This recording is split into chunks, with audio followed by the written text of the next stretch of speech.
The year is 2026. Wealth inequality is reaching a breaking point, political discourse is becoming increasingly toxic, and a new authoritarianism is pulling apart the consensus of the last century. It is common to blame this fracture on a failure of human nature or a weakness in the Constitution.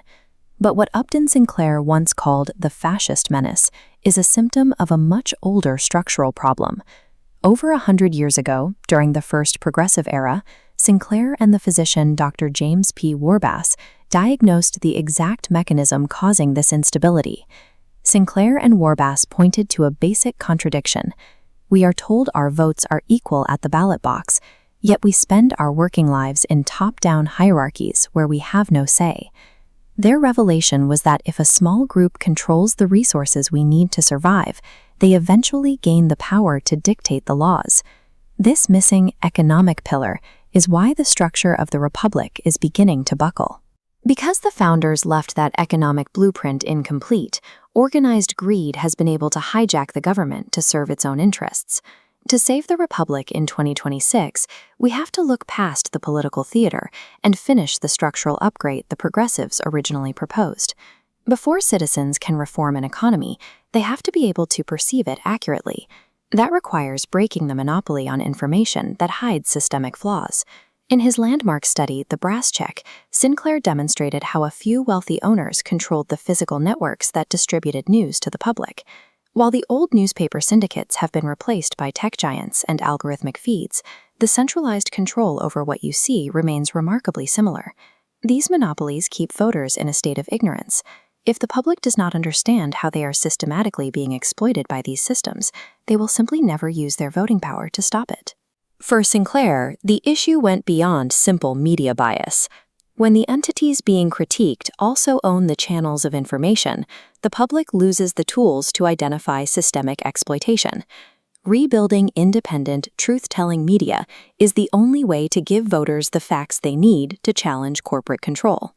While Sinclair was exposing the press, Dr. James P. Warbasse was in Brooklyn, advising a growing network of cooperatives and collaborating with reformers on new ways to organize community life.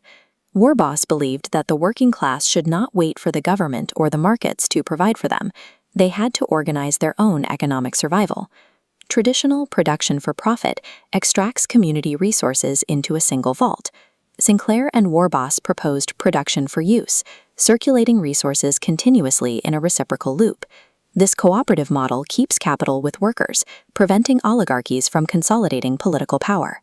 Building local cooperatives is more than a lifestyle choice. It is a defensive strategy against economic control.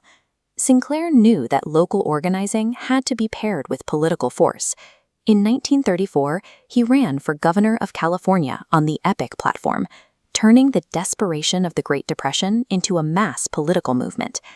By mobilizing hundreds of thousands of voters, Sinclair was able to aggressively push President Franklin D. Roosevelt to take radical action from the left.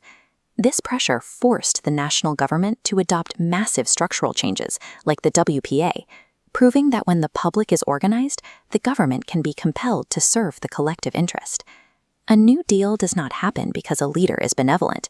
It happens because a massive, organized movement of citizens makes it completely impossible for them to do anything else. To meet the crisis of 2026, we have to use both strategies at once, building Warbasse's grassroots cooperatives while maintaining Sinclair's relentless political pressure on the state. We must be clear-eyed about the resistance.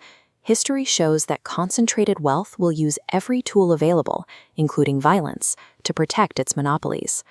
The Constitution guarantees us a government by the people, but it is not a finished product. It is a framework that each generation must actively build and protect.